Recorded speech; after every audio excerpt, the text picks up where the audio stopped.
त्याच्या हाईटच्या उंचीच्या याच्यावर शिकार करतात. 2 ते 3 फुटाची उंचीची शिकार करतात. लहान मुलांना सांभाळायचं. बरं सर, पाण्याचं पाणी भरणार जे आता जात आहे शेतकरी समजा समजा रात्रीच्या तुम्ही वेळेस, गाणं लावलं समजा तर कदाचित, त्याला बचाव करण्यासाठी काय काय उपाययोजना हा, करावं तर लागेल? त्याच्या उपाययोजना हेच आहे आपल्याला का बाबा आपण वाफाला हे करतो तर चालता फिरता थोडंसं खकारणं किंवा दांगडू करणं, हा हुकल, म्हणजे जेणेकरून त्या माणसाला हे होऊन जाईल, त्या बिबट्याला आभास होईल का कोणीतरी मनुष्य आहे रे. येतोय, तो आपली जागा बचाव चेंज करून टाकतो. तो काही तर कोणी माणसाचा भास होतोय बा, किंवा मोबाईलवरती गाणे लावणे. मोबाईलवरती गाणे लावलं त्याला असं वाटतं की कोणी 1 पेक्षा 2 तरी माणसं जास्त आहे. भजन वगैरे कीर्तन लावतात, जसं की 4-5 माणसाचा आवाज येतो ना त्या भजन गाण्यामध्ये, तर असं वाटतं की ती 4-5 माणसं येतो, तो आपली जागा दिशा चेंज करून घेतो. तो तर शक्यतो आपल्या जनावर याच्यावर अटॅक माणसावर करतच नाही तो, कारण तिची शिकार मी तुम्हाला पहिलेच बोललो की ती 2 ते 3 फुटाच्या अंतरावरती तिची शिकार राहते. कदाचित त्याला अटॅक कधी होतो का माणूस चुपचाप बसलेला आहे आणि खाली वाकून काम करतोय, वाकून त्याला असं वाटतं की तरी शिकार आहे डुक्कर आपलं. आहे किंवा कुत्रा आहे. 4 पायाची शिकार आहे ना तिची. 2 पायावर कधीच शिकार करणार नाही बिबट.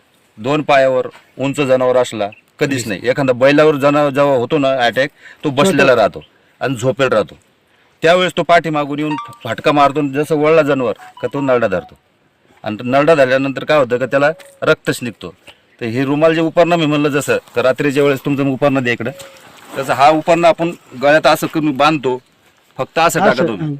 कदाचित समजा आपल्यावरती हल्ला झाला आणि त्यानं धरलं तर त्याची जबान इतकी सेन्सिटिव्ह राहते का तो लगेच सोडून देणार. वास येईल का त्याला? हे उपरण्यामुळे जबान कपड्याचा लगेच सोडून देतो. कारण आजपर्यंत जेवढे बी घटना झालेल्या आहे, ज्याच्या गळ्यात उपरणा, दुपट्टा, साडीचा पदर हे पूर्ण वाचलेले आहे. ज्याच्या गळ्यात नाही आहे ते समजा हे झालेले आहे, घटना झालेली आहे, अशा दुर्घटना झालेल्या आहे. त्याच्यामुळे हा गळ्यात उपरणा वगैरे रात्रीच्या वेळेस जेवणाचा डबा वगैरे शेतात नेला चालतो का? काही वासना वगैरे काही? जेवणाचा डबा नाही. मग आपल्याला शेतातच जायचं समजा, प्राणी मांसाहारी प्राणी ना, मासा आणि प्राणी जेवणाचा आहे, काय त्याच्यात काही संबंध नाहीये.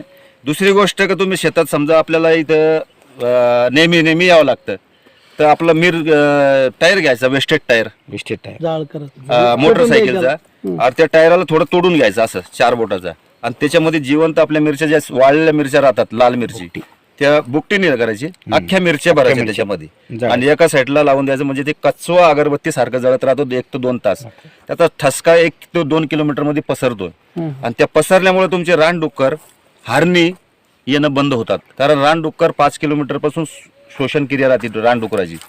म्हणजे आपण काहीतरी मक्का पेरले, काहीतरी पेरलं समजा, त्या वासाने ते रानडुकरं येतात, आणि रानडुकरामुळे काय होतं, हा पाठीमागं त्यांच्या शिकारीसाठी येतो, खाद्यासाठी त्यांच्या, रानडुक्कर किंवा कुत्रे, भटकी कुत्रे यांच्यासाठी.